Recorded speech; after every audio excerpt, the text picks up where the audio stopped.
নমস্কার বন্ধুরা, আজকে তোমাদের সাথে আমি আরও একটা নতুন রেসিপি শেয়ার করব। আর রেসিপিটা শেষ পর্যন্ত দেখার জন্য অনুরোধ রইল। আমি ঝোলের জন্য নিয়ে নিয়েছি কচি ঢেঁড়স। ঢেঁড়স কিন্তু খুব বড় হলে ভালো লাগবে না। আর নিয়েছি কাতলা মাছের টুকরো, আর এর মধ্যে দিয়ে দিলাম লবণ, হলুদ গুঁড়ো। এবার খুব ভালোভাবে লবণ আর হলুদটা আমি কিন্তু মাছে মাখিয়ে নেব।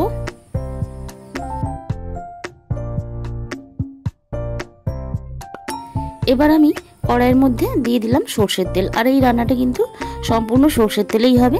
আর তেল গরম হয়ে গেছে, আমি একে একে এইভাবে মাছগুলো ছেড়ে দিচ্ছি তেলের মধ্যে। আমি সবগুলো মাছ এখানে একবারেই দিয়ে দিয়েছি। মাছগুলো একটা সাইড খুব ভালোভাবে আমি হতে দেব। এবার এইভাবে আর একটা সাইড আমি উল্টে পাল্টে ভেজে নেব।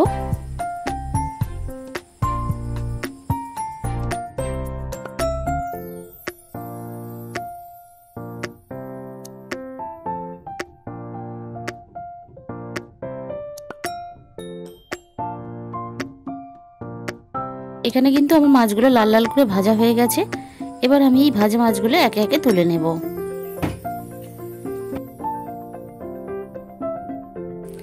আর বন্ধুরা, একটা জিনিস খেয়াল করবে, মাছ কিন্তু খুব বেশি লাল করে কড়া করে ভাজলে সেই মাছটা কিন্তু খেতে ভালো লাগে না। আর ঝোলের মধ্যে দিলেও কিন্তু সেটা খেতে খুব বেশি ভালো লাগে না। এবার আমি ওই একই তেলের মধ্যে দিয়ে দিলাম গোটা জিরে আর গোটা অল্প গরম মশলা, আর দিয়ে দিলাম সামান্য পরিমাণ লবণ, দিয়ে দিলাম রসুন বাটা, দিয়ে দিলাম পেঁয়াজ বাটা। এবার সব কিছু আমি হালকাভাবে একটু নাড়াচাড়া করে নেব। আর আমি লবণটা এই জন্যই দিয়েছিলাম, আগে দিলে তাহলে পেঁয়াজ আর রসুনটা ছিটকে গায়ে লাগবে না। আমি কিন্তু এখানে আলু আলাদা করে ভেজে ব্যবহার করছি না। আমি এই মশলার সাথে একবারে আলু দিয়ে দিলাম, আর দিয়ে দিলাম স্বাদ মতো লবণ।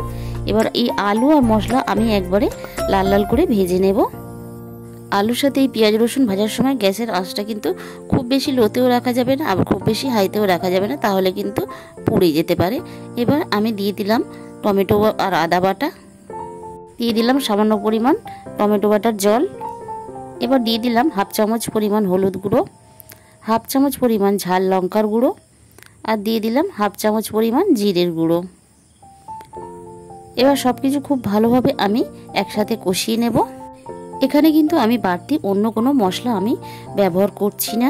আর দেখো, খুব ভালোভাবে কিন্তু আমার কষানো হয়ে গেছে। মশলা থেকে আমার এখানে তেল ছেড়ে গেছে। এবার এর মধ্যে আমি দিয়ে দেব কেটে রাখা ঢেঁড়সগুলো। আর ঢেঁড়সগুলো কিন্তু আমি এখানে খুব বেশি নাড়াচাড়া করব না, 2 থেকে 3 মিনিট আমি এইভাবে ঢেঁড়সগুলো মশলা আর আলুর সাথে হালকাভাবে কষিয়ে নেব। আর দেখো, আমার কষানো হয়ে গেছে। আমি এবারে দিয়ে দেব পরিমাণ মতো জল। এইভাবে রান্না করলে কিন্তু খেতেও খুব ভালো হয়। এবার আমি সবকিছু সিদ্ধ হওয়ার জন্য কিছুক্ষণের জন্য ঢাকা দিয়ে দেব। এবার ঢাকা খুলে আমি চেক করে নেব। আর দেখো, ঝোলের কালারটা কিন্তু খুবই সুন্দর এখানে এসেছে। এবার আমি আলুটা সিদ্ধ হয়ে গেছে কিনা একবার চেক করে নেব। আর তোমরা দেখতেই পাচ্ছ আলুটা কিন্তু খুব ভালোভাবে এখানে সিদ্ধ হয়ে গেছে। আর আমি এবার দিয়ে দেব ভেজে রাখা মাছগুলো।